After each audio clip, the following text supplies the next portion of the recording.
পর্যটকদের ফেলা বর্জ্যে দূষিত হচ্ছে সুনামগঞ্জের টাঙ্গুয়া হাওরের পর্যটন এলাকা। স্থানীয়রা জানান, নৌকা থেকে পানির বোতল, চিপস, বিস্কুটের প্যাকেট, পলিথিন সহ প্লাস্টিক বর্জ্য ছুঁড়ে ফেলা হয় হাওরে। এতে হাওরের প্রকৃতি ও পরিবেশ যেমন নষ্ট হচ্ছে, তেমনি জীববৈচিত্র্য হুমকির মুখে পড়ছে। পাশাপাশি সব প্লাস্টিক বর্জ্যে ব্যাহত হচ্ছে চাষাবাদ, কিন্তু এইসব বর্জ্য অপসারণে নেই তেমন কোনো পদক্ষেপ। শহীদ নূর আহমেদের তথ্য ও ছবিতে প্রতিবেদন। ভ্রমণ পিপাসুদের আগ্রহের তালিকার শীর্ষে থাকে সুনামগঞ্জের টাঙ্গুয়ার হাওর, জাদুকাটা নদী ও নীলাদ্রি লেকের নাম। হাওরের নীল জলরাশি, নীল আকাশ আর হাওরটির উত্তর পাশে মেঘালয় পাহাড়ের সবুজ আভা মানুষের হৃদয়কে নাড়িয়ে দেয়।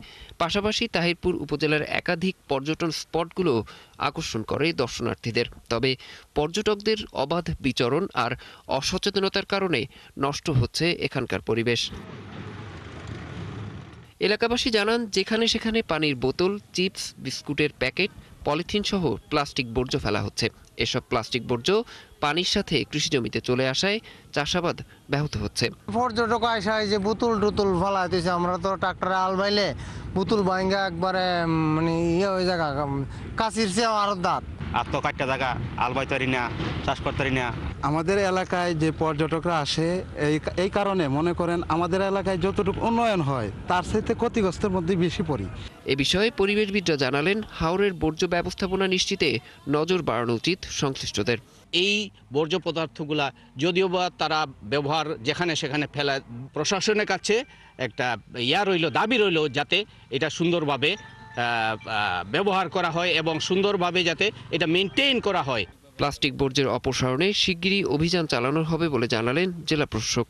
প্লাস্টিকের যে তৈজসপত্র এবং পানির বোতল যেগুলো আছে সেগুলো অপসারণ করার জন্য আমরা দেখি স্বেচ্ছাসেবক বাহিনীর মাধ্যমে যদি সম্ভব হয় আমরা একটা টাস্ক ফোর্স করে কিংবা একটা সপ্তাহ ধরে একটা প্রোগ্রাম নিয়ে এই কাজটা আমরা সম্পন্ন করি।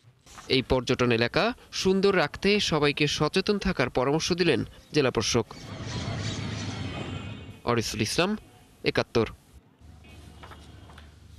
দর্শক, টাঙ্গুয়া হাওরের দূষণ বিষয়ে জানাতে সুনামগঞ্জ থেকে সরাসরি যুক্ত হচ্ছেন সহকর্মী শহীদ নূর আহমেদ।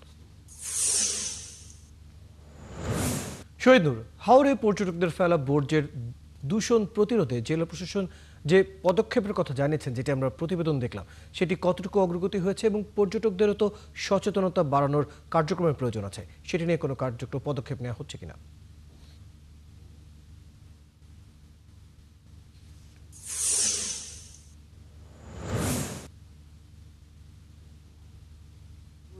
যে পর্যটন এলাকা টাঙ্গুয়ার হাওর, নীলাদ্রি লেক সহ আশেপাশের এলাকা পলিথিন, প্লাস্টিক সহ আসলে বর্জ্য দূষণের মাত্রাতিরিক্ত অবস্থায় পড়েছে। আমি যদি আপনাকে জানানোর চেষ্টা করি, এখন এই মুহূর্তে আসলে হাওরগুলোতে ধীরে ধীরে পানি সরে যাচ্ছে।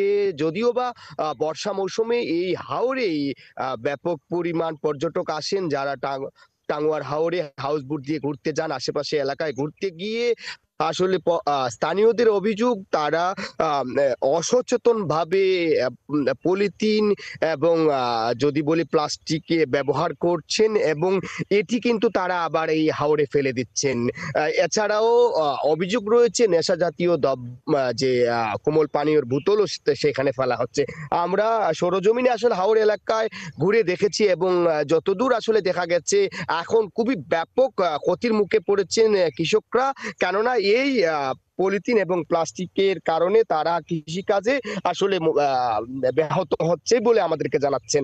আমি কথা বলেছিলাম জেলা প্রশাসকের সাথে, জেলা প্রশাসক ডক্টর মোহাম্মদ ইলিয়াস মিয়া যেমনটা জানিয়েছেন, তারাই এই বিষয়ে ওয়াকিবহাল এবং তারা চাচ্ছেন যে দ্রুত সময়ে একটি অভিযান করা এবং যাতে এই হাওর এলাকা থেকে এই যে ধরনের আসলে প্লাস্টিক বা পলিথিন বর্জ্য রয়েছে সেটি যাতে অপসারণ করা হয়। তবে কবে নাগাদ হবে সেটি এখনো আসলে বলা হয়নি।